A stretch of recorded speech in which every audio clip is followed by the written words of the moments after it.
জন্য ব্যস্ত হয়ে পড়ে, তোমার সন্তান বারবার ইমামকে বলতে থাকে জানাজা দেরি করতে নেই, বলে আমি বলতে শুনেছি পুরো আমার চোখের সামনে, বাবার সামনে কফিনে দাঁড়িয়ে নিজের পুত্রকে বলতে শুনেছি মাসুদ ভাই বক্তৃতা লম্বা করবেন না।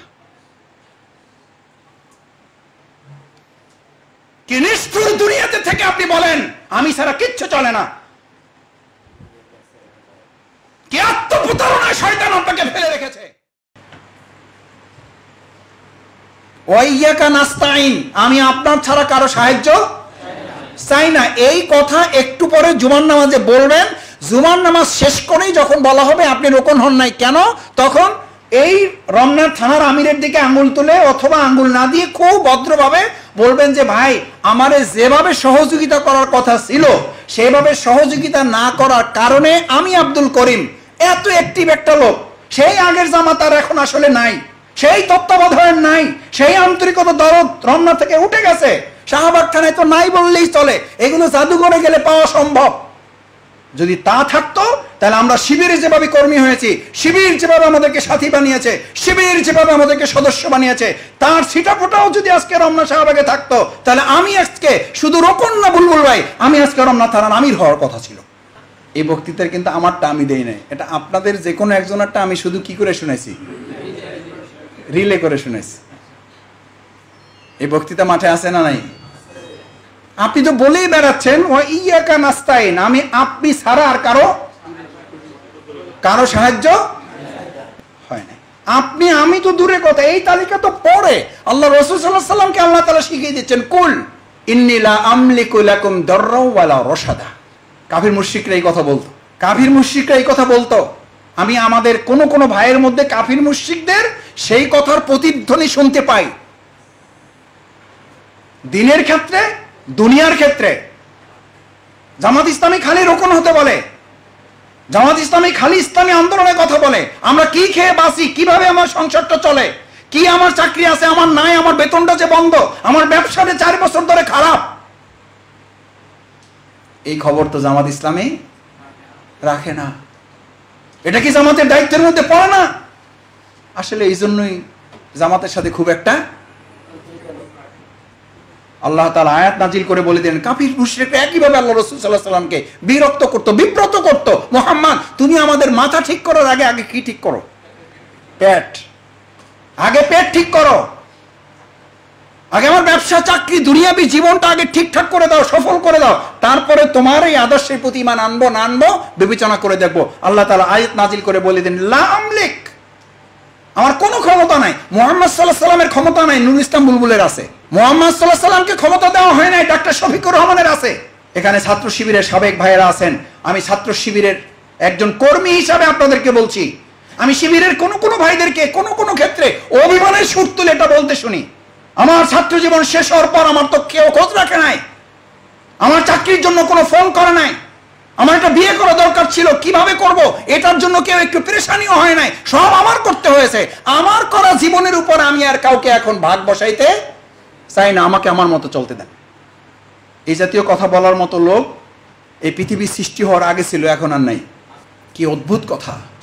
ওয়াইজা সাআলতা ফাসআলিল্লাহ, যা কিছু চাওয়ার, বিল্ডিং টিন্ডি হলে চাওয়া যাবে, জুতা লাগবে, জুতা তো আর চাওয়া যাবে না, জুতা চাওয়া যাবে, শুধু জুতা, শুধু জুতা, জুতার ফিতা। হাদিসের লব্ধটা দেখেছেন, হাদিসের ভঙ্গিমাটা বুঝেছেন। আলী রাদিয়াল্লাহু তাআলা হাদিসকে সামনে রেখে বলতেন আমি লজ্জিত হই কোন ইমানদার মুসলিম যখন মানুষের কাছে প্রত্যাশা করে, তার অর্থই হলো সে আল্লাহর কাছে চাইতে পছন্দ করে না। যে আল্লাহর কাছে চাইতে পছন্দ করে মানুষের কাছে চাওয়ার তার প্রশ্নই আসে না। ওয়াইজা স্তানতা ফাস্তাইন বিল্লাহ, তোমার যা কিছু চাওয়া পাওয়ার মনে করার কার কাছে চাও? আল্লাহর কাছে চাও। জুতার ফিতা চাওয়া যাবে আল্লাহর কাছে, কিন্তু প্রাণ ভিক্ষা রাষ্ট্রপতির কাছে করা যাবে? এত সহজে যত নাই বলা যায়, এত সহজে যত নাই বলা যায়, এরকম পরিস্থিতির মুখোমুখি হলে তত সহজেই নাই বলা যায় না। নাই বলার মতো ইমান তৈরি করার জন্যই আজকে এখানে আপনাদেরকে সমবেত করা হয়েছে, যাতে আমরা ওই পরিস্থিতিতেও নাই বলতে দেখি পারবো ইনশাআল্লাহ। দেখি হাতগুলা, আল্লাহ তাআলা আপনি দয়া করে হাতগুলাকে ইমানের উপর ইস্তেকামত করার তৌফিক দান করেন। ভাইয়েরা, বায়াতের সামগ্রিকভাবে অর্থ হচ্ছে, বায়াতের তাৎপর্য হচ্ছে সমস্ত ইবাদতগুলো। রোজা কি ইবাদত? বায়াতের ইবাদত। 1 সেকেন্ড আগে 1 সেকেন্ড পরে আপনার চুক্তিটা কি? আল্লাহ তাআলা একটা চুক্তিতে আবদ্ধ করেছেন। এটা কি খিদার সাথে সম্পর্ক নাকি চুক্তির সাথে সম্পর্ক? মনে করেন আপনার খিদা একটু কম লাগছে, আপনি সিদ্ধান্ত নেন যে আজকে 6:50 ইফতার আমি 50-এ করবো না, আজকে আমি 7:30টায় করবো, যেহেতু খিদা একটু কম লাগছে, আমি আরো ঘন্টাখানেক থাকতে চাই। সওয়াব হবে না নষ্ট হবে? কিসের উপরে নির্ভর করছে? এটা চুক্তির উপরে। কিসের উপরে? এটা চুক্তি আমার রবের সাথে, এটা এগ্রিমেন্ট। ফাঁসির মঞ্চ আপনার কাছে দাঁড়িয়ে গেলে আপনি বলবেন এরকম ফাঁসির মঞ্চ আমার ইমানকে সামান্য সময়ের জন্য নষ্ট করতে পারবে না। এরকম লোক আমাদের ভবিষ্যতে তৈরি হবে, এখন পর্যন্ত তো তৈরি হয় নাই।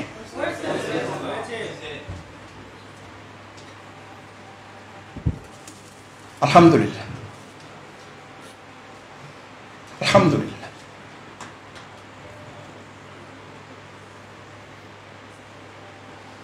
শহীদ মাওলানা মতিউর রহমান নিজামী ভাইকে এই কাঁধে হাত রেখে সর্বশেষ সাক্ষাতের জন্য আমি প্রশাসনের কিছুটা অনুমতি সাপেক্ষে হাঁটতে হাঁটতে এগোচ্ছিলাম।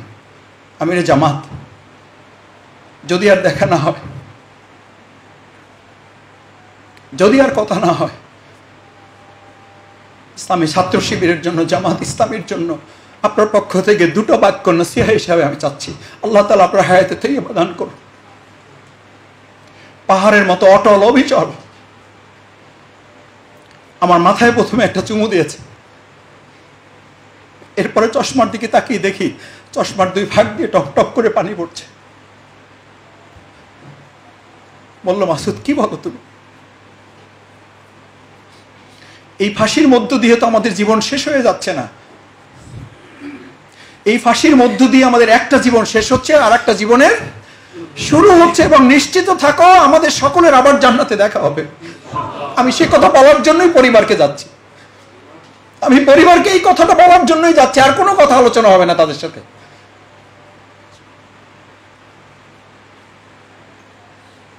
শহীদ আব্দুল কাদের মোল্লা ভাই দেখতে শুনতে একটু ছোট, হাঁটতে পারেন জোরে, এত জোরে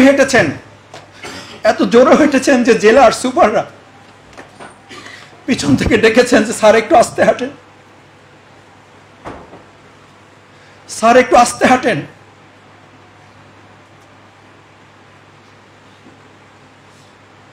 একজন দুষ্টমি করে আমাকে কয়েদিরা বলেছেন, এগুলো গল্প থেকে পড়া না, কান থেকে শোনা। যে কয়েদির কাজে সম্পৃক্ত ছিলেন তিনি বলেছেন যে মাসুদ ভাই উনি এমন ভাবে হাঁটতেছিলেন যেন উনি কোনো বিয়ে খেতে যাচ্ছেন, কোনো একটা অ্যারেঞ্জমেন্টের জন্য যাচ্ছেন। স্যাররা ডাকতে বাধ্য হয়েছেন, স্যার একটু আস্তে হাঁটেন। উনি পিছনের দিকে মুখ না ঘুরিয়ে সামনের দিকে তাকিয়ে বলেছিলেন, যেটার জন্য 26টা বছর লড়াই করেছি, এখানে যেতে যত দেরি করবো তত আমার লস, আমি যত দ্রুত যেতে পারবো তত আমার রবের সাথে সাক্ষাৎ হবে। এগ্রিমেন্ট, এটা চুক্তি, এটা বায়াত। এটা কোনো ইচ্ছা অনিচ্ছার ব্যাপার না, এটা কোনো পছন্দ অপছন্দের ব্যাপার না, এটা শখের ব্যাপার না, এটা জামাত ইসলামের কোনো কাজ নয়, এটা জামাত ইসলামের কোনো আলাদা প্রজেক্ট নয়, এটা আপনার ইমান, এটা আপনার ইমানের দাবি, এটাই আপনার ইমানিয়াত।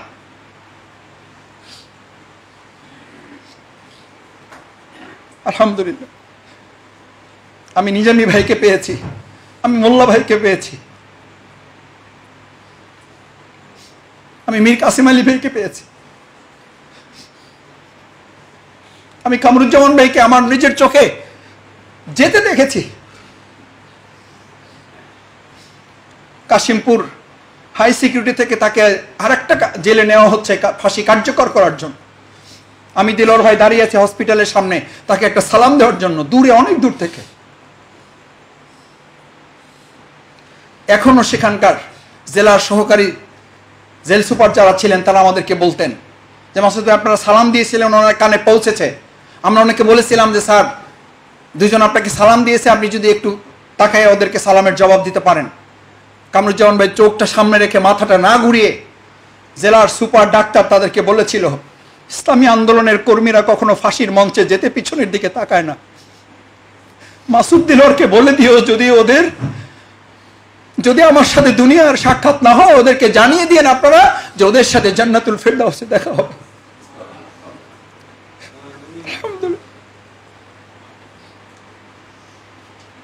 আমলের উপরে ভরসা করি না, আল্লাহর উপরে ভরসা করি, আর এই মজলুম শহীদদের বক্তব্যের উপরে ভরসা করি। আল্লাহ দয়া করে জান্নাতুল ফেরদাউসে আমাদের সবাইকে যেন একত্রিত করে দেন। কি বলবেন সেদিন? কি বলবেন দেখা হলে? কি বলবেন? দেলোয়ার হোসেন সাঈদী হুজুর এখানে 11টা বছর জেলখানায়, 12 বছরে পড়েছে। রিমান্ডের জন্য যখন প্রথম ওনাকে অ্যারেস্টের পর রিমান্ড, প্রশাসনে যারা দায়িত্বে ছিলেন দিনের পর দিন ওনাকে থানার গারদে, ডিবির গারদে রাখা হচ্ছে। একজন শুধু আমাকে বললেন যে ভাই যদি সুযোগ থাকে আজকে জুমার নামাজ আমি এক জায়গায় পড়বো, আপনি পড়তে আসবেন, ওখানে পড়তে আসলে সাথে 2টা জানামাজ নিয়ে আসবেন। ওনার চুক্তি বাস্তবায়ন করতে এত কষ্ট করছেন, আপনি আমি কি করছি?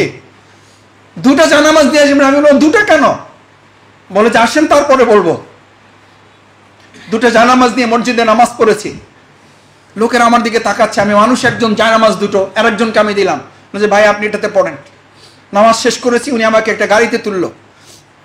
গাড়িতে তোলার পর আমাকে বুকে জড়িয়ে ধরে চোখে পানি ছেড়ে দিয়ে বললো, মাসুদ ভাই সাঈদী হুজুরের ডিউটি করে মাঝে মধ্যে যখন দেখি মাথার নিচে 2টো হাত দিয়ে শুয়ে আছেন, ফুলের উপরে মাথায় হাত দিয়ে যখন রাতের পর রাত পার করছেন এপাশ ওপাশ করে, তখন মনে হয় কলেজাটা ছিঁড়ে যায়। ইচ্ছা করে বাসা থেকে বালিশটা নিয়ে এসে দেই, পারবো না।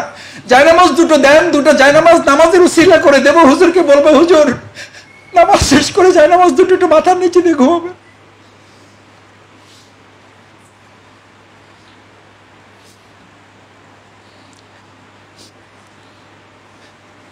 ওনাকে জিজ্ঞেস করা হয়েছিল, ওনাকেও জিজ্ঞেস করা হয়েছিল এই আন্দোলন ব্যতিরেকে আপনি অন্য যা কিছু করেন সেই আন্দোলনের আপনাকে আমির বানিয়ে দেওয়া হবে, সভাপতি বানিয়ে দেওয়া হবে,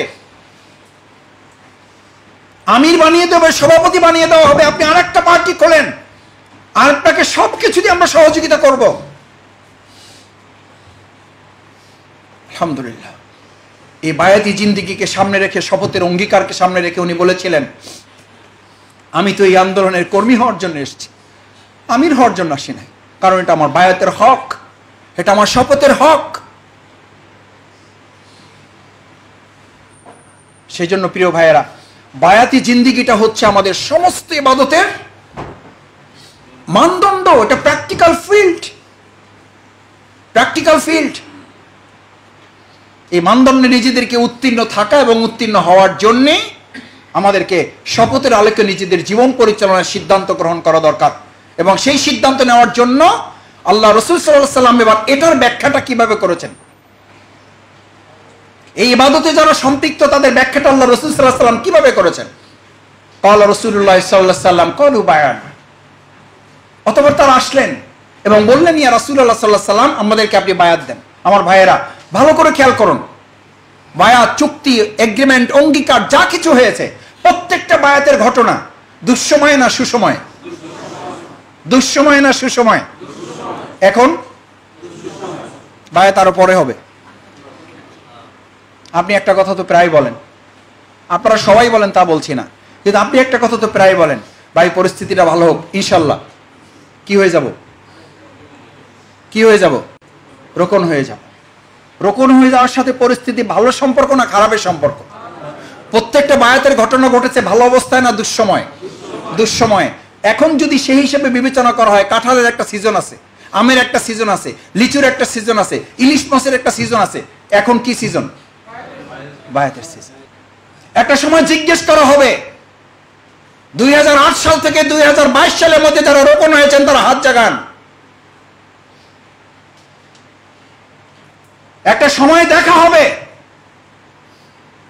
2008 সাল থেকে শুরু করে 2022 সালের মধ্যে এই প্রতিকূল পরিস্থিতিতে বায়াতি জিন্দেগির আলোকে নিজের জীবন পরিচালনা করার সাহসী সিদ্ধান্ত নিয়েছিলেন যারা, তারা দাঁড়ান। সেই দাঁড়ানোর তালিকায় যারা যারা থাকতে চান, সিদ্ধান্তের এখান থেকে বের হতে চান, তারা আজকে এখন একটু দাঁড়ান। তারা একটু দাঁড়ান এখন, যে আমরা সেই তালিকায় দাঁড়াতে চাই। যখন জিজ্ঞেস করা হবে 2008 সাল থেকে 22 সালের সেই প্রতিকূল পরিস্থিতি মোকাবেলা করে আল্লাহ রসুলের সময় দুষ্মুক্ত এবং কণ্ঠকীর্ণ পথ বাড়ি দিয়ে যারা শপথের অধিকারী হয়েছিলেন, আমরা সেই সুন্নাহ পালন করেছি। আমরা শুধু দাড়ির সুন্নাহ পালন করি নাই, আমরা শুধু টুপির সুন্নাহ পালন করি নাই, আমরা শুধু লম্বা জামার সুন্নাহ পালন করি নাই, আমরা শুধু ফরজ নামাজের আগে পরের সুন্নাহ পালন করি নাই, আমরা আল্লাহ রসুলের আরেকটা সুন্নাহ পালন করেছি। দুঃসময়ে আল্লাহ রসুলের পাশে দাঁড়িয়ে জীবন এবং সম্পদ বাজি রেখে যারা বায়াতের অধিকারী হওয়ার সাহসী সিদ্ধান্ত নিয়েছিলেন, আমরা সেই সুন্নাহ পালন করেছি। পারা যাবে ইনশাআল্লাহ। এখন আপনাদের রোকন হওয়ার জন্য আমরা আল্লাহর কাছে দোয়া করবো যে আল্লাহ, ওনাদের যেহেতু রোকন হইতে একটু দেরি হইতেছে, আপনি দুঃসময়টা একটু বাড়াই দেন। এই দোয়া করি। তাহলে আপনি তো সিদ্ধান্ত নিয়েছেন আরো 4-5 বছর লাগবে। আমরা দুঃসময় থেকে মুক্তি চাই, আর দুঃসময় থেকে মুক্তির উসিলা হিসাবে আমরা আল্লাহর বায়াতের শপথের অঙ্গীকারে নিজেদেরকে আবদ্ধ করতে চাই। এবার দাঁড়ানো অবস্থায় একটু হাত তোলেন ইনশাআল্লাহ। এই হাত তোলাই যেন আমাদের জন্য আল্লাহ কবুলিয়ত হয়, আর এই কবুলিয়তের জন্য আল্লাহ দুঃসময় থেকে মুক্তির উসিলা হিসাবে কবুল করেন। বসেন সম্মানিত ভাইয়েরা। এবার রাসূল করিম সাল্লাল্লাহু আলাইহি ওয়াসাল্লাম 4টা কথা বলে আমি শেষ করে দেব, পয়েন্টগুলো একটু দ্রুত লিখে ফেলবেন। শপথের অধিকারী হতে হলে তার কি করতে হয়? শপথের অধিকারী হতে হলে তার কি করতে হয়? তার করতে হয় আল্লাহ রাসূল সাল্লাল্লাহু আলাইহি ওয়াসাল্লামের সাহাবীগণ যা করেছেন আপনিও তাই করবেন। আপনি জামাত ইসলামী তো আলাদা করে আপনাকে কিছু বলছে না। জামাত ইসলামী আল্লাহ রাসূলের সুন্নাহই আপনাকে সামনে তুলে ধরছে। কলু বায়ানা, সাহাবীগণ এসে বললেন আল্লাহ রাসূল আমাদেরকে কি দেন?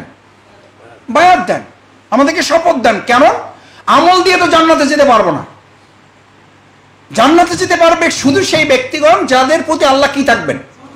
ইল্লা মা রাহিমা রাব্বি, যাদেরকে আল্লাহ দয়া করবেন। আয়েশা সিদ্দিকা রাদিয়াল্লাহু তাআলা আনহার সামনে আল্লাহ রাসূল আয়াত পড়লেন, ফাসাওফা ইউহাসাবু হিসাবান ইয়াসীরা। আল্লাহ আপনি হিসাব কি করে দেন? এটা আমরা নামাজের আগে পরে দোয়া পড়ি না, আল্লাহুম্মা হাসিবনি হিসাবান ইয়াসীরা, দোয়া পড়বেন। আয়েশা সিদ্দিকা রাদিয়াল্লাহু তাআলা জানতে চাইলেন, ইয়া রাসূলুল্লাহ, হিসাব সহজ করা মানে কি? তাকে প্রশ্ন করা হবে না, কম প্রশ্ন করা হবে? প্রশ্ন করে কি তাকে জবাব দিতে সহযোগিতা করা হবে? আল্লাহ রাসূল সাল্লাল্লাহু আলাইহি ওয়াসাল্লাম বলেন, আয়েশা এই তিনটার কোনোটাই না, মূলত তাকে কোনো প্রশ্নই। আল্লাহু আকবার, আল্লাহু আকবার। আমি সাধারণত এখন বলে থাকি ওয়াইজিনদের কাছে, সাধারণত সবাই না, সাধারণত ওয়াজ শুনে বিনা হিসাবে কোথায় যাওয়ার? জান্নাতে যাওয়ার ওয়াজ শোনা যায়, বিনা হিসাবে জাহান্নামে যাওয়ার ওয়াজ সাধারণত কেউ করে না, কারণ তার পরের বছরের আর বুকিং পাওয়া যাবে না। কারণ সুদখোর, ঘুষখোর, মানব রচিত মতবাদের অধিকারী, পুঁজিবাদ, ধর্মনিরপেক্ষতাবাদ, জাতীয়তাবাদের অধিকারী থাকবে, আবার কোথায় যাবে? জান্নাতেও যাবে। এই লোকদের জন্য এরকম কতিপয় হুজুরদের দরকার, যারা এসে এই অবস্থায় থাকা সত্ত্বেও তারে কোথায় ঢুকাই দিয়ে যাবে।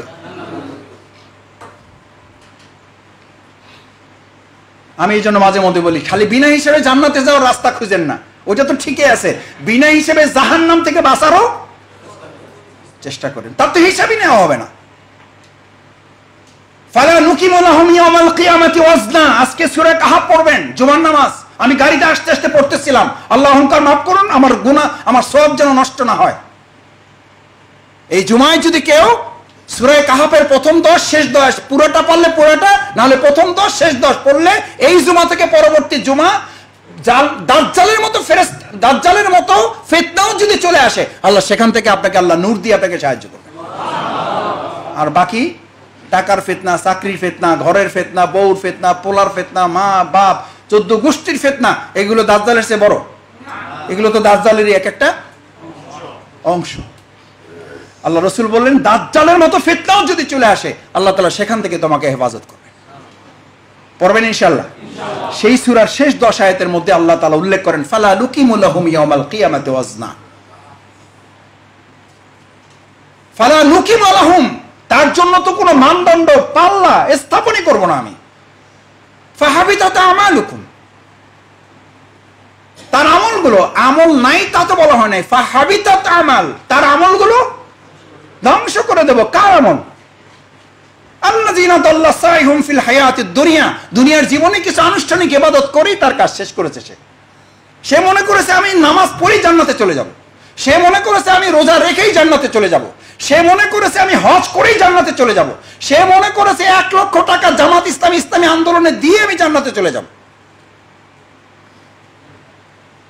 কিন্তু নিজের ইচ্ছা অনিচ্ছা, পছন্দ অপছন্দ, ভালো লাগা না লাগা, প্রতিকূল পরিস্থিতি, অনুকূল পরিস্থিতি, জীবন মৃত্যু, সন্তুষ্টি অসন্তুষ্টির মালিকানাটা কার কাছে রেখেছে? আল্লাহ রাসূল সাল্লাল্লাহু আলাইহি ওয়াসাল্লাম সেই জন্য বর্ণনা করেন, কত চমৎকার কথা। আমাদের মতো তো এত লম্বা বক্তৃতা উনি করতেন না। আমরা আবার লম্বা বক্তৃতা না দিলে এই মাহফুজ ভাই, সুমন ভাইরা বলবে যে আসলে আমরা এত ব্যস্ত থাকে, আমরা এত কষ্ট করে একটা প্রোগ্রামের আয়োজন করি, হক আদায় করে আমরা কথা বলে না। এই কারণে লম্বা বক্তৃতা করি, না হলে আমি লম্বা বক্তৃতার পারি না। আল্লাহ মাফ করুন আমাদের।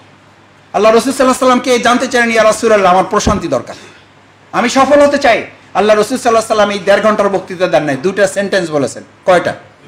2টা সেন্টেন্স। এই 2টা সেন্টেন্স আপনার জন্য কার্যকর। আপনি এটা পালন করেন, আপনি আজকে এখন থেকে আপনি প্রশান্তির অধিকারী হয়ে যাবেন। প্রশান্তি আপনি অধিকারী হবেন, আপনি কিছু ভাড়াও দিতে পারবেন, কিছু ব্যাংকে জমাও রাখতে পারবেন। খালি তো টাকা জমা রাখেন, খালি তো পোর্ট বুকিং দেন, খালি তো ফ্লাইট বুকিং দেন, আজকে একটু কি বুকিং দিয়ে যান? প্রশান্তি বুকিং দিয়ে যান, কোনো টাকা লাগবে না। আল্লাহ রাসূল সাল্লাল্লাহু আলাইহি ওয়াসাল্লাম বললেন, তুমি প্রশান্তি চাও, 2টা শব্দের উপর ইস্তেকামত করো, আসলিম তাসলিম। সুবহানাল্লাহ বলেন। আসলিম তাসলিম, কমপ্লিট সারেন্ডার করো, পূর্ণ আত্মসমর্পণ করো। গোটা পৃথিবীর প্রশান্তি তোমার কাছে আত্মসমর্পণ করবে। আল্লাহু আকবার। এইটা আমরা বলতে পারি না, আমরা বলি হুমায়ুন আহমেদের কথা, হুমায়ুন আহমেদের কথা। আমি প্রায় আমাদের লোকদেরকে বলতে শুনি, ওই হুমায়ুন আহমেদ বলেছেন, মাসুদ ভাই এটা খুব সুন্দর কথা বলেছেন। আমি বললাম, বলেন সুন্দর কথাটা। বলে যে মাসুদ ভাই খুবই সুন্দর একটা কথা বলেছে। আমি বললাম, হ্যাঁ ঠিক আছে, অসুন্দর মানুষের সুন্দর কথাটা বলেন। সুন্দর কথাটা কে বলছে? অসুন্দর মানুষ। অসুন্দর মানুষের সুন্দর কথাটা আপনার ভালো লেগেছে, আর সবচেয়ে সুন্দর মানুষের সবচেয়ে সুন্দর কথাটা আপনার মাথায় ধরে না। আসলিম তাসলিম এই শব্দটুকু মুখস্থ করতে কতক্ষণ লাগে? এটা কে মুখস্থ করেছেন? কে বাসায় প্র্যাকটিস করেন? সবচেয়ে কঠিন মুহূর্তে আপনি আপনার স্ত্রীকে বলেন আসলিম, পরের ইফেক্টটা কি? এটা ঠিক আল্লাহ রাসূল সাহাবীদের বলেন, এটা পাহাড়ের মতো। পাহাড়ে গিয়ে কেউ যদি বলে আমি আল্লাহ সন্তুষ্টি চাই, সাথে সাথে সে একটা কি পায়? রিপ্লাই পায়। সেও বলে কি পায়? আমি আল্লাহ সন্তুষ্টি চাই। এই আসলিমের ইফেক্ট হচ্ছে সাথে সাথে তাসলিম। তুমি আত্মসমর্পণ করে ফেললে, গোটা দুনিয়ার প্রশান্তি তোমার কাছে আত্মসমর্পণ করে ফেলল। আসলিম, আসলিম মানে কি? কয় ভাই আমি তো মুসলমান হয়ে আছি, এই হয়ে আসি বলেই তো সমস্যা। আবার নতুন করে এটাকে একটু গুছাইতে হবে। আল্লাহ তাআলা এটা মনে করেন না যে মাসুদ ভাই এটা কেমন কথা বলেন। আল্লাহ তাআলা কোরআনে আয়াতে বলেছেন, ইয়া আইয়ুহাল্লাযীনা আমানু আমিনু, না নাই, ঈমানদারদেরকে আবার ঈমান আনার জন্য বলেছেন, আবার ঈমান আনার জন্য বলেছেন। এবার 4টা কথা লিখতে হবে। কয়টা কথা? কলু বায়ানা, তাদেরকে শপথ দেওয়ার জন্য। এবার আপনাদেরকে শপথের প্রস্তুতির অংশ হিসাবে এই কথাগুলো বলা। যারা দাঁড়িয়েছেন, হাত জাগিয়েছেন, আমি বলছি না এটার জন্য আপনি দায়বদ্ধ হয়েছেন, আপনি দায়বদ্ধ হবেন আগে নিজের বিবেকের কাছে। আপনি বায়াতবদ্ধ লোক, আপনি বায়াতবদ্ধ হয়েই পৃথিবীতে এসেছেন, শুধু এটা রেনু করবেন, না হলে এখান থেকে আপনি মুক্ত হয়ে যাচ্ছেন, এটা থেকে আপনি আলাদা হয়ে যাচ্ছেন, এখান থেকে আপনি বেরিয়ে পড়ছেন। তাহলে যেই কারণে এটা বলেছিলাম, ফাসাউফা ইউহাসিবু হিসাবান ইয়াসির, আপনার হিসাব সহজ না হলে, বিনা হিসাবে জান্নাতে না গেলে, যদি কারো হিসাব শুরু হয়ে যায়, তাহলে সে কোথায় যাবে? রাসূল সাল্লাল্লাহু আলাইহি ওয়াসাল্লামের হাদিসটা শুনেন, মান হুসিবা ইয়াউমাল কিয়ামাতি উযিবা। এরপর আরামে কেমনে ঘুমান? এরপরও নামাজ পড়ে কেমনে নিশ্চিত হইলেন যে আপনি জান্নাতে যাবেন? ও নিশ্চিত তো আপনার হুজুর করে দিছে, খুতবায় পাওয়া যাবে আসসালাতু মিফতাহুল, চাবি পেয়ে গেছে আর ঠেকায় কে? চাবি পেয়ে গেছে আর ঠেকায় কে? এই জন্যই তো মসজিদগুলো নামাজে পরিপূর্ণ, আর আল্লাহর জমিনে আল্লাহর দিন মুক্ত। মসজিদ পরিপূর্ণ আর জমিন আল্লাহর দিন মুক্ত। আল্লাহ রাসূল সাল্লাল্লাহু আলাইহি ওয়াসাল্লাম এই সমস্ত মসজিদ এবং মুসল্লিদের দিকে তাকিয়ে বলছেন, আল্লাহ রাসূল সাল্লাল্লাহু আলাইহি ওয়াসাল্লাম মাসাজিদুহুম আমিরা, শুধু বাইতুল মুকাররম না, শুধু বাইতুন নূর মসজিদ না, শুধু বাইতুস সালাম মসজিদ না, মাসাজিদুহুম, তোমাদের সমস্ত মসজিদগুলো একটা সময় আসবে আমিরা, মুসল্লিতে কি হবে? ওয়া ইয়াখরাবু মিনাল হুদা, হেদায়েতের সিটা ফোটাও থাকবে না। ওয়ালাইসা ফিহি মুমিন, ইমাম থেকে খতিব, খতিব থেকে মুতাওয়াল্লি, মুতাওয়াল্লি থেকে একদম রাস্তার শেষ, যে শেষ পর্যন্ত যায় নামাজও পায় নাই, সোজা পিছ ধরে রাস্তায় দাঁড়ায় নামাজ পড়ে ফেলছে, ওই পর্যন্ত ওয়ালাইসা ফিহি মুমিন, গোটা মসজিদ খুঁজে একজন ইমানদার পাওয়া যাবে না। সেই সময় আসতে আরো 100 বছর লাগবে। কে নিশ্চিত করলো আপনাকে? কে নিশ্চিত করলো আপনাকে জান্নাতে যাবেন আপনি নামাজ পড়ে? এই হাদিস মোকাবেলার কি প্রস্তুতি আপনি নিয়েছেন? কেন হাদিস? কে কার জন্য বর্ণনা করা হয়েছে? এটি তার জন্য বর্ণনা করা হয়েছে। ফালা নুকিমু লাহুম ইয়াউমাল কিয়ামাতি ওয়াজনা, কিয়ামতের দিন তার তো আমল পাল্লাই তোলা হবে না, পাল্লাই তোলা হবে না। কারণ তার চিন্তা, দৃষ্টিভঙ্গি, পছন্দ অপছন্দর মাপকাঠিটা সে আল্লাহর কাছে সুপর্দ করতে পারে নাই। ওটার মালিক কে ছিল? সে নিজে ছিল। আসলিম, আমি পূর্ণাঙ্গ সারেন্ডার করে ফেললাম, আমার বলে কিছু নেই। আজকে এখান থেকে রোকন হওয়ার জন্য সব কমপ্লিট করে যাবে, শুধু আনুষ্ঠানিকতাটা বাকি থাকবে ইনশাআল্লাহ। সেটার প্রথম শব্দই দুটো, আসলিম, আমি কি করে ফেললাম? আমার বলে আজকে আর কিছু নাই, সব কার? আল্লাহ। আল্লাহর আছে, আল্লাহকে দিতে পারছি পারি নাই, এটা বুঝার তো একটা প্র্যাকটিক্যাল ফর্ম লাগবে। সেই ফর্মটা হলো ইসলামী আন্দোলন, সংগঠন, জামাত ইসলামী, নেতৃত্ব। আল্লাহ তাআলা তো সেটা বলেই দিয়েছেন, উলিল আমরে মিনকুম, আতিউল্লাহ, আল্লাহর আনুগত্য। এটা বুঝবেন কিভাবে? আতিউর রাসূল, আল্লাহ রাসূলের আনুগত্যের মধ্যে দিয়ে। এটা বুঝবেন কিভাবে? উলিল।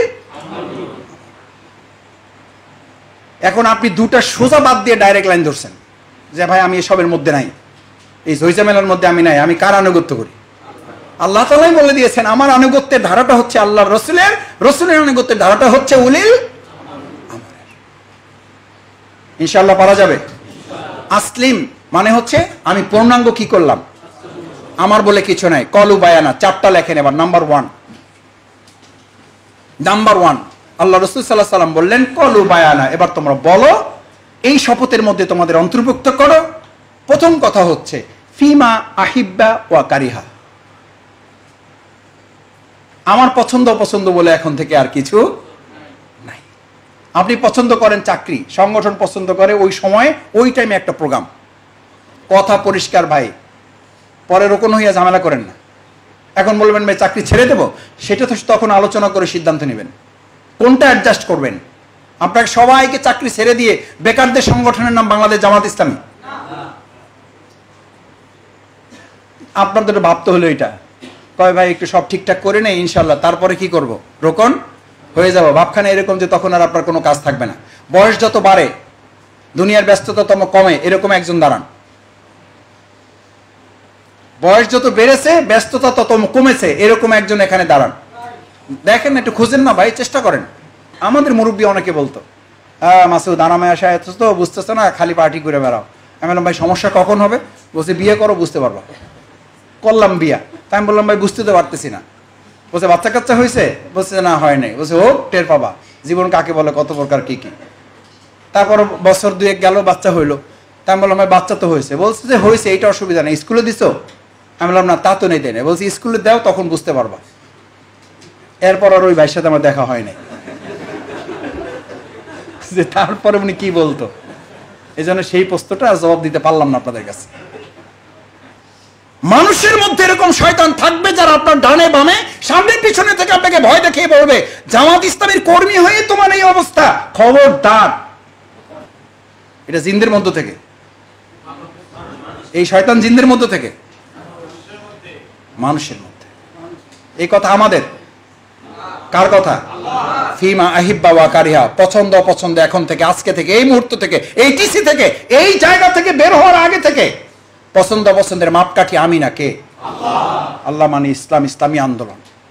ইনশাআল্লাহ ফিমা আহিব্বা কারিহা, আমার পছন্দ দুনিয়ার সুখ সম্ভোগ, আর এখন থেকে আমার পছন্দ ইসলামী আন্দোলনের ত্যাগ কোরবানি। পারা যাবে? তাহলে অসুবিধা কি? দুনিয়াটা তো ভোগের জন্য না, দুনিয়াটা কিসের জন্য? এক সেন্টেন্সে মাথায় রাখবেন, যদি এখানে ত্যাগ করেন জান্নাত ভোগ করবেন, এখানে ভোগ করলে জান্নাত থেকে বঞ্চিত হবেন। এবার আপনার পালা। এটা আমার কথা বললাম, এই আয়াতে যাইয়া আর সময় নিতে চাচ্ছি না।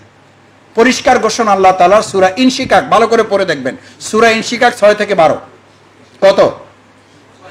6 থেকে 12 আল্লাহ তাআলা কোরআনে পরিষ্কার বর্ণনা করেন, ইয়া আইয়ুহাল ইনসান ইন্নাকা কাদিহুন ইলা রাব্বিকা কাদহান ফামুলাকি। মানুষকে আমি সৃষ্টি করছি দুনিয়াতে পরিশ্রমের জন্য, ত্যাগের জন্য, কোরবানির জন্য। সূরা ইনশিকাক 6 থেকে 12 ওখানেই লেখা আছে, ওখানেই লেখা আছে এই যারা আজকে ছুটির দিনে একেবারে আল্লাহর কসম। আপনি কি মনে করেন যে আমরা এখানে যারা আছি আমরা কি মানে আসমান থেকে এসে ফেরেশতা হিসেবে আপনাদের সাথে কথা বলি? আমাদের কি স্ত্রীর সমস্যা নাই? আমাদের কি ছেলে মেয়ে পরিবার পরিজনের বাধা নাই? আছে তো। আমার সামনে এসে তো মানে বাচ্চা যেটা সবচেয়ে ছোট, প্যান্ট শার্ট পরা শুরু করলেই প্রথম তার সেন্টেন্সই একটা, বাবা তুমি যাবা না। এটা বলছি কেন? এটা একটা প্রাসঙ্গিকতা আছে। এই সূরা ইনশিকাকেরই 6 থেকে 12 আয়াতের মধ্যে আল্লাহ তাআলা আপনাকে জানিয়ে দিয়ে এই পরিস্থিতি মোকাবেলা আপনাকে সাহস জুগিয়েছেন, সাহস জুগিয়েছেন। ওয়ায়ানকালিবু ইলা আহলিহি মাসরুরা। আল্লাহু আকবার। আমি আমার বউ মোকাবেলা করি এইটা দিয়ে, আমি আমার সন্তানদের মোকাবেলা করি এইটা দিয়ে। এটা অস্ত্র না, এটা আল্লাহর দেওয়া বড় নিয়ামত। যদি আজকে শুক্রবার বউরে সময় না দিয়া, পোলামাইয়ের সময় না দিয়া, পরিবারের সময় না দিয়া, তুমি আমার দিনের জন্য সময় দিয়া এই যে শূন্যতাটা তৈরি হলো পরিবারে, আমি আল্লাহ তাআলা এই দুনিয়ার শূন্যতাটুকু ওয়ায়ানকালিবু, আমি তোমাদেরকে এক জায়গায় করে দেব, ইলা আহলিহি মাসরুরা, পুরো পরিবারটা আনন্দের সাথে তোমরা জান্নাতে থাকবা। আজকে যাই এই আয়াত ভালো করে ফটোকপি করে দরজায় লাগাই রাখবেন, দরজায় লাগাই রাখবেন। ছেলেমেয়েরা বড় হইলে তাদেরকে দেখাবেন যে বাবা, আমি আমার মাকে বলি, আমার বাবা আল্লাহ তাআলা দুনিয়া থেকে চলে গেছেন, জান্নাত নসিব করুন আমাদের যাদের বাবা মা চলে গেছেন। আমি আমার আব্বাকে বলেছি, এখনো আমার মাকে বলি, আজকে কালকে রাতেও বলে এসেছি, মা অসুস্থ, আমি একবারও তাকে নিয়ে হসপিটালে যেতে পারি নাই। আমি মাকে বলেছি যে মা, আমি যে যেতে পারি নাই, আমাদের তো ইসলামী আন্দোলন একটা বড় পরিবার আছে, যারা নিয়ে যায় তারা অনেক আমার চেয়ে অনেক বেশি আন্তরিক, তারা আপনাকে তো হেল্প করতেছে, দেখেন না কত লোক হেল্প করতেছে। আপনাকে পাওয়ার পর বলছি বাবা সত্যি কৃতজ্ঞতার মস্তক অবনত করছি আল্লাহর কাছে। আমি বলছি এই জন্য ইসলামী আন্দোলনে কৃতজ্ঞতার জন্য, আমার পরিবারের গল্প শোনানোর জন্য না। শফিকুল ইসলাম মাসুদের মা বলে যখন একজন বুকে জড়িয়ে ধরে, একজন এসে মাথায় হাত দেয়, একজন আমার হাতটা তার মাথায় তুলে ধরে, খালাম্মা আপনি আমাদের জন্য দোয়া করবেন। আমি বললাম মা, এটাই তো আল্লাহ তাআলার নিয়ামত। আমি যাইতে পারি নাই, কি হয়েছে?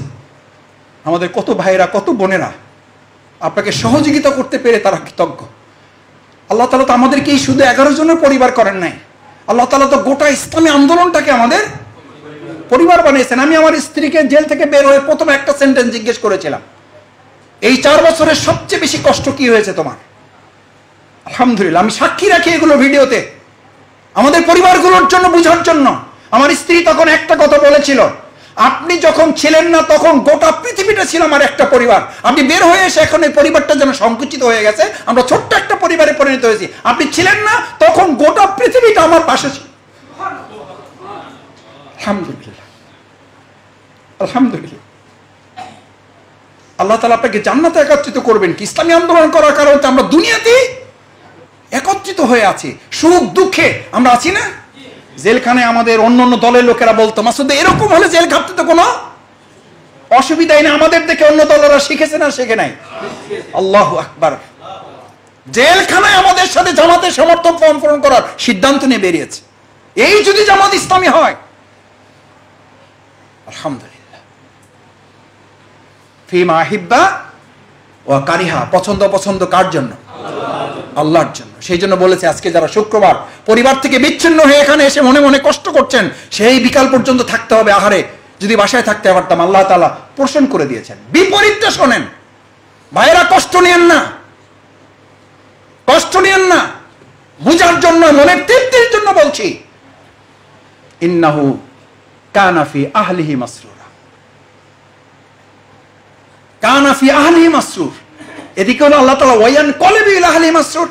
তাফসীরে কেউ কেউ বলেন যে আল্লাহ তাআলা এমন হবে পুরো পরিবারের মধ্যে কেউ হয়তো জাহান্নামী হয়ে গেছে। আল্লাহ তাআলা এক্স এর কাছে জানতে চাইবেন, তুমি তো জান্নাতি, তোমার এবার প্রত্যাশা বলো, আল্লাহর কাছে তোমার কি চাওয়ার আছে? বলবে যে আমার অমুক চাচা, তার সাথে পৃথিবীতে আমার খুব কি ছিল, দিনের কারণে মহব্বত ছিল, আমাকে মহব্বত করতো, আমাকে ভালোবাসতো, আমি তাকে ভালোবাসতাম। আল্লাহ আমার চাচাকে আমার খুব দরকার, আল্লাহ তাআলা বলবেন ওয়ান কলিবু, ওর এই জাহান্নাম থেকে এখানে ফিরাই দাও, ওয়ান কলিবু, ওখান থেকে এখানে ফিরাই দাও। কোন কোন পরিভাষায় হাদিসে তো বরং জান্নাত না, কবর থেকেই এটার কি আছে শুরু। আপনি মৃত্যুবরণ করার পর ফেরেশতারা এসে সঙ্গ দিতে বলবে, আমাদের সাথে কথা বলতে আর কত ভালো লাগবে তোমার এবার কার সাথে কথা বলতে ইচ্ছা করে বলো। সে বলবে আমার বাবা কত আগে ইন্তেকাল করেছেন, 25 বছর 50 বছর 100 বছর আগে ইন্তেকাল করেছেন,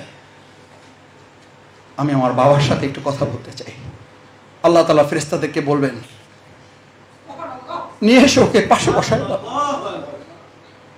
বসায় দাও। আমি আমার মাকে এটা বলি এখনো যে মা, ইসলামী আন্দোলনের জন্য আমি তোমাকে সময় দিতে পারি না, আমি তো এই জন্য সময় দিতে পারি না এই আশায় যে দুনিয়ার এই 1 ঘন্টা, দুনিয়ার এই 1 রাত, দুনিয়ার এই 1 দিন আল্লাহ তাআলা গোটা স্থায়ী জীবন দিয়ে যখন পূরণ করে আমাকে বলবেন ওয়ান কলিবি লাহালি মাসরুর, তোর গোটা পরিবারকে এবার তোর সাথে স্থায়ীভাবে দিয়ে দিলাম, এবার তোমরা আনন্দ করো, মাসরুর আনন্দ করো, ইন্নাহু কানা ফি আহলিহি মাসরুর। আর এক দলকে বলা হবে ওয়াদু সুবুর ওয়াসলা সাইদ, এদেরকে জাহান্নামে ফেলো। আমরা তাদের জন্য দোয়া করছি, আল্লাহ তাদের মাফ করুন যারা পরিবারের কারণে, ব্যস্ততার কারণে, অফিসের কারণে, দুনিয়ার কারণে আসতে পারে নাই। আল্লাহ তাদের জন্য এবার ধিক্কার দিচ্ছেন, ওয়াদু সুবুর, কপাল পোড়া আর বদনসিব, ও বড় যত চাকরিজীবী হোক, ওর যত বড় স্যালারি থাকুক, ওর যত বড় ডেজিগনেশন স্ট্যাটাস থাকুক, ওর কপাল পুড়েছে। কেন পুড়েছে? ও দুনিয়ার পছন্দ অপছন্দের মাপকাঠির ঊর্ধ্বে উঠে আমার জন্য পছন্দ অপছন্দ নির্ধারণ করতে পারে নাই, ওর কপাল পোড়া। ওয়াসলা সাইর, এটা জান্নাতের নাম, এটা জান্নাতের নাম।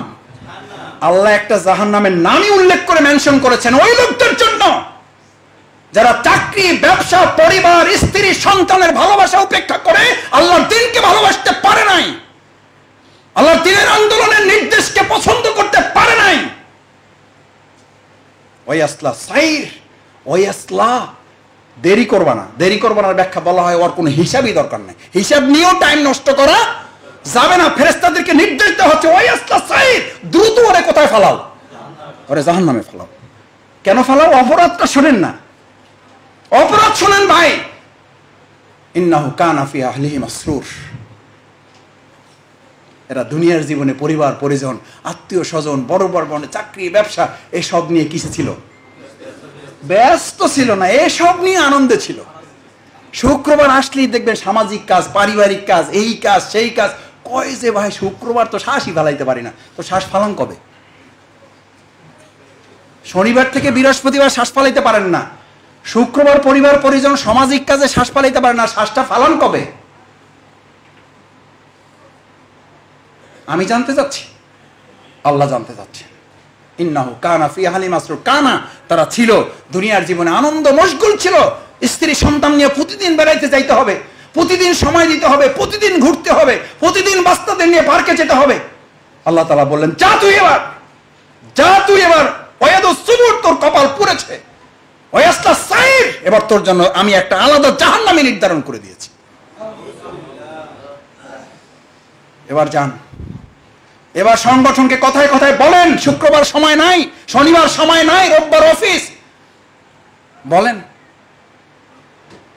আল্লাহ তাআলা যাকে অপছন্দ করেন তাকে ব্যস্ততার মধ্যে ডুবিয়ে দেন, যাকে আল্লাহ পছন্দ করেন ব্যস্ততাকে মুক্ত করে তাকে দিনের ব্যস্ততার মধ্যে ঢুকিয়ে দেন। এবার দুনিয়ার কোনো কম্পিউটার নাই, কোরআনের হাদিসের কম্পিউটার দিয়ে আপনি এখন রিপোর্ট বের করে এখান থেকে বাসায় যান। এটা তো একটা হসপিটাল, আল্লাহ তাআলা হসপিটাল, এই প্রতিষ্ঠানকে আল্লাহ কবুল করুন, বরকতপূর্ণ করুন। যারা আমাদেরকে আশ্রয় দিয়েছে আল্লাহ তাআলা তার হেফাজতের আশ্রয় এটাকে কবুল করুন। এই হসপিটালে আপনি কোনো টেস্ট রিপোর্ট পাইতে হলে ইনভেস্টিগেশন লাগবে, তারপরে টাকা দিবেন, তারপরে রিপোর্ট পাবেন। আর আমি কোনো টাকা ছাড়া দুনিয়ার কম্পিউটার না, কোরআন হাদিসের কম্পিউটারে আপনার হাতে হাতে এখন রিপোর্ট ধরাই দেব। যে সকাল থেকে সন্ধ্যা, সন্ধ্যা থেকে সকাল দুনিয়ার ব্যস্ততায় ডুবে যাবেন, মনে করবেন আপনার কপাল পুড়েছে। আল্লাহর নারাজি, আল্লাহর অসন্তুষ্টি ওই ব্যক্তির জন্য বুঝতে এই রিপোর্টই যথেষ্ট যে আপনি কিসে ব্যস্ত হয়ে পড়েছেন। অথচ আমি দুর্ভাগ্য, কপাল পোড়া, লজ্জা লাগে আমার ওই ইমানদারের দেখলে যে আমার দিকে তাকিয়ে কিছুটা গর্বের সাথে আবার বলে, মাসুদ ভাই বুঝেন না, একটু ব্যস্ত হয়ে পড়েছি, অনেকগুলো বিগ দেখতে হয়, অফিস মিলায়, আমি ছাড়া আসলে এগুলো একটাও, তুমি ছাড়া চলে না। কে বলেছে তোমার চোখ বন্ধ হওয়ার পর তোমাকে নিয়ে এক সেকেন্ড চিন্তা করার জন্য পৃথিবীতে কেউ থাকে না? আর তুমি বলে বেড়াও তুমি ছাড়া কিচ্ছু চলে না, মিথ্যা প্রতারণা, বিশ্বাসঘাতক তুমি, তুমি আত্মপ্রতারক। তোমার স্ত্রী তোমাকে কবরে নামানোর জন্য ব্যস্ত হয়ে পড়ে, তোমার সন্তান বারবার ইমামকে বলতে থাকে জানাজা দেরি করতে নেই, বলে। আমি বলতে শুনেছি পুরো আমার চোখের সামনে, বাবার সামনে কফিনে দাঁড়িয়ে নিজের পুত্রকে বলতে শুনেছি, মাসুদ ভাই বক্তৃতা লম্বা করবেন না। কি নিষ্ঠুর দুনিয়াতে থেকে আপনি বলেন আমি ছাড়া কিচ্ছু চলে না। কি আত্মপ্রতারণায় শয়তান আপনাকে ফেলে রেখেছে, কি আত্মপ্রতারক বেঈমান। আমি ছাড়া সংসার চলে না, আমি ছাড়া এক রাত আমার স্ত্রী ঘুমাতে পারে না। দেওয়ার হোসেন সাইদি হুজুরের তাহলে কি অপরাধ, নিজামী সাহেবের তাহলে কি অপরাধ, মীর কাসেম আলী মিন্টু ভাই তার ছেলে ব্যারিস্টার আরমানের কি অপরাধ, তার স্ত্রী কি করে ঘুমায়, আমার আজমির স্ত্রী কি করে ঘুমায়, শহীদ আব্দুল কাদের মোল্লার স্ত্রী কি করে ঘুমায়। আত্মপ্রতারক শফিকুল ইসলাম মাসুদ, বেঈমান শফিকুল ইসলাম মাসুদ।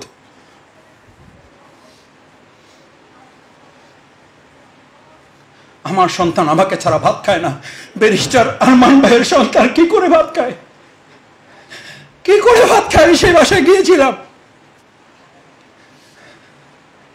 তাদেরকে ডাক্তার দেখাতে হয় না, তাদেরকে মানসিক রোগ হসপিটালে ভর্তি করতে হয়েছে। মাসুদ ভাই কোন পুরুষ লোক দেখলে বলে এটা আমার বাবা। আমাদের বাবা কোথায়? আমার বাবা যদি মারাও না যায়, যদি কবর না থাকে, তাহলে আমার বাবা তো বেঁচে আছে, এইটা আমার বাবা। অসুস্থ হয়ে পড়েছে মানসিকভাবে, বলছে যে জন্য আমরা কোথাও বের হই না, কোনো পুরুষকে সামনে দিতে দেই না, আপনাদের সাথে আমরা দেখা করতে পাঠাই না, দেখলেই আপনাদেরকে গলা জড়িয়ে ধরে বলবে এটা আমার বাবা।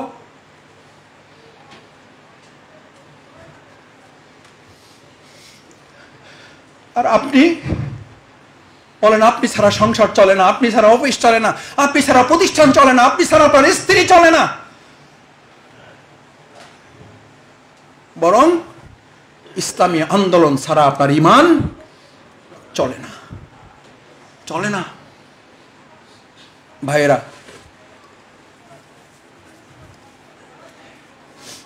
আলোচনা লম্বা করছি না, শেষ করে দিচ্ছি।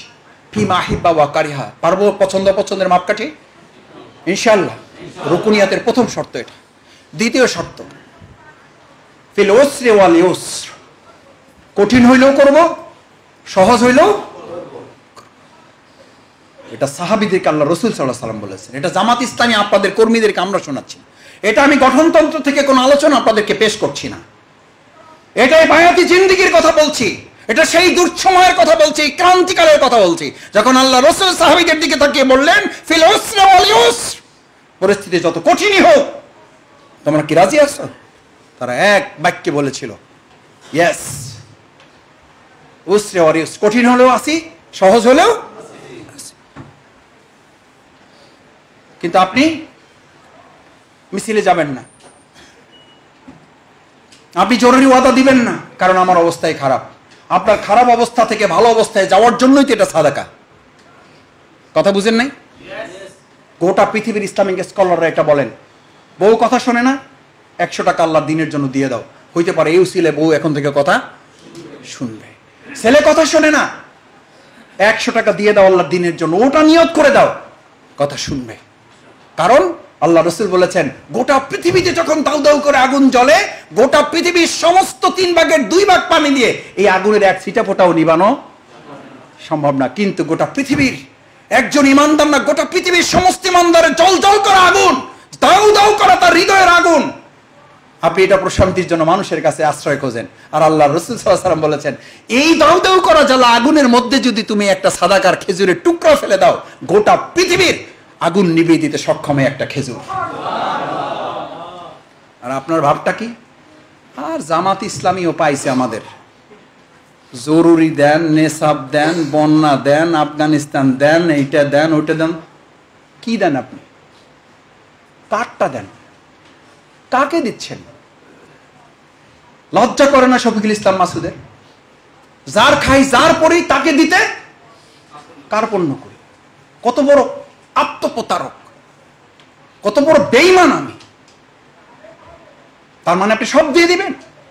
বেঁচে থাকার জন্য যতটুকু প্রয়োজন ওর বাইরে একটু আপনি চেষ্টা করবেন যতদূর দেওয়া যায়, যতদূর দেওয়া যায়। এটা খরচ না, এটাই শুধু জমা। আর যা খরচ করতেছেন এটা শুধুই খরচ, কিন্তু খরচ করতে স্বাচ্ছন্দ্য বোধ লাগে। আর যেটা খরচ করলে শুধু জমা হবে ওটাতে আপনি স্বাচ্ছন্দ্য বোধ করেন না। যে এর অর্থই হলো আল্লাহ আমার উপর কিনা রাজি। রাজি যাদের উপরে ছিলেন তারা বলেছিলেন আমার এই পুরো বাগান না, বাগানের মধ্যে আমার বাড়িটা। আল্লাহু আকবার। আব্দু দাহদা সাহাবীর নাম মনে আছে? আল্লাহ রসুলকে বিক্রি করে দিয়ে বললেন, ইয়া রাসূলুল্লাহ আমার পুরো বাগানটা দিয়েও যদি ওই বালকটার দেওয়ালটা ঠিক করা যায়, তো আপনি শুধু বলেছিলেন যে একটা বাগান, এখানে একটা খেজুর গাছ দিয়ে যদি কেউ এখান থেকে নেয়, আমি আল্লাহ রসুল আল্লাহর কাছে সুপারিশ করব তার জন্য যেন আল্লাহ তাআলা একটা এরকম খেজুর গাছ যেন জান্নাতে তাকে তৈরি করে দেয়। বলছি ইয়া রাসূল এটা কি তার জন্য না সবার জন্য? বলছে সবার জন্য। বলছি ইয়া রাসূলুল্লাহ আমার বাগান শুদ্ধ বাড়ি ঘর যা আছে ওর মধ্যে আমার সব দিয়ে দিলাম, পুরো আরবের সবচেয়ে বড় বাগান। বাগানের বাইরে গিয়ে স্ত্রীকে ডাকছেন। আল্লাহ, বাগানের বাইরে গিয়ে স্ত্রীকে ডাকছেন। বায়াত, এটা বায়াত, এগুলো চুক্তি, এগুলো এগ্রিমেন্ট, এগুলো শপথ। স্ত্রী বললেন ঘরের ভিতরে আসো। বললেন আমি তো রাসূল সাল্লাল্লাহু আলাইহি ওয়াসাল্লামের সাথে চুক্তি করে ফেলেছি, এই বাগান বিক্রি হয়ে গেছে, এখানে আর আবু দাহদা ঢুকতে পারে না, তোমরা বেরিয়ে আসো। ওই ঘর সহ আমি আল্লাহ রাসূল সাল্লাল্লাহু আলাইহি ওয়াসাল্লামকে দিয়ে দিয়েছি। স্ত্রী তো আবার সেই রকম, ওই যে বললাম ঘর ঠিক করেন। স্ত্রী ভিতর থেকে চিৎকার করে আল্লাহর দরবারে বলছেন, আল্লাহ এই তো স্বামী যে পৃথিবীর সবচেয়ে বড় ব্যবসাটা আজকে তোমার সাথে করে আসলো, যেই ব্যবসায় আমরা শুধু একটা খেজুরের বাগান পাবো না, ওই বাগানের জান্নাতটাও আমাদেরকে হয়ে যাবে। এরকম স্ত্রী চাই, এরকম স্ত্রী তৈরি করে নিতে হবে। ফিল উসরি ওয়াল ইউসর, পারা যাবে ইনশাআল্লাহ। ফিল মানশাতি ওয়াল মাকরাহে, 3 নাম্বার। 3 নাম্বার সন্তুষ্টি অসন্তুষ্টি। আপনার দুনিয়ার এই অসন্তুষ্টি সন্তুষ্টিতে কিচ্ছু যায় আসে না। মূল সন্তুষ্টি কার? ফিল মানশাতি ওয়াল মাকরাহে। কেউ পছন্দ করলো না, কেউ বাসলো না। যেমন কয় যে আমি জামাত ইসলামী করলে ভাই আমার তো একটু লোকেরা চাপে বেশি, তো চাপুক। আল্লাহ রাসূল সাল্লাল্লাহু আলাইহি ওয়াসাল্লাম বলেছেন, আল্লাহ আপনি আমাকে এক চোখের পলক পরিমাণও আপনার থেকে আমাকে কি করবেন না, আলাদা করবেন না, আমাকে গোটা দুনিয়ার সামনে ফেলে দিবেন না। ফিল মানশাতি ওয়াল মাকরাহে, পছন্দ সন্তুষ্টি অসন্তুষ্টি যেন আমার সাথে আল্লাহ আপনার সাথে যেন থাকে। এটা বায়াতের আরেকটা চুক্তি। দুনিয়ার কে সন্তুষ্ট হলো, কে পছন্দ করলো, কে করলো না, কে ভালোবাসলো, কে চাকরি রাখলো, কে চাকরি রাখলো না, কে ব্যবসায় সহযোগিতা করলো, কে ব্যবসায় সহযোগিতা করলো না, ওই ডোন্ট কেয়ার দেয়ার, ওই ডোন্ট কেয়ার দেয়ার। ইনশাআল্লাহ সর্বশেষ বায়াতের চূড়ান্ত জজবাটা হচ্ছে, চূড়ান্ত জজবা। আল্লাহ রাসূল এই জজবায় সকল সাহাবীদেরকে উজ্জীবিত করেছেন। ফিল ইউহি ওয়া ইউমিত, ফিল ইউহি ওয়া ইউমিত। যদি এই বায়াত, এই হক, এই শপথের দাবি আদায় করতে গিয়ে তুমি জীবন মৃত্যুর মাঝখানে দাঁড়িয়ে যাও, তবু এই শপথ থেকে এক চুল পরিমাণে নড়া যাবে না। এই জন্য আমাদের আমিরে জামাত, আমাদের সেক্রেটারি জেনারেল, আমাদের নায়েবে আমির, আমাদের মীর কাসেম আলী মিন্টু ভাইদের কাছে এই জীবন মৃত্যুর প্রস্তাব গিয়েছিল না যায় নাই? আলহামদুলিল্লাহ, আলহামদুলিল্লাহ। আল্লাহ তাআলা ওনাদের সাথে আমাদের মতো এই ক্ষুদ্র গুনাহগার গোলামদেরও কবুল করো, কবুল করো। ফিল ইউহি ওয়া ইউমিত, জীবন মৃত্যুর ফয়সালাও যদি এসে যায়, তার মানে এসে যেতে আল্লাহ রসুল যা কথা বলেছেন কোনোটা অবাস্তব না, এগুলো বাস্তব এসে গেছে বহু লোকের জীবনে। এটা শুধু জজবার ব্যাপার না, শুধু জোশের ব্যাপার না, এটা হোশেরও ব্যাপার, এটা বাস্তবায়নের ব্যাপার। ইসলাম কোনো মাত্র ফ্লোটিং কোনো বিষয় না, ভাসমান কোনো বিষয় না, এটা প্র্যাকটিক্যাল ব্যাপার, এটা জমিনের সাথে লেগে থাকার ব্যাপার, জীবন পরিবর্তন করার ব্যাপার, জমিন পরিবর্তন করার ব্যাপার।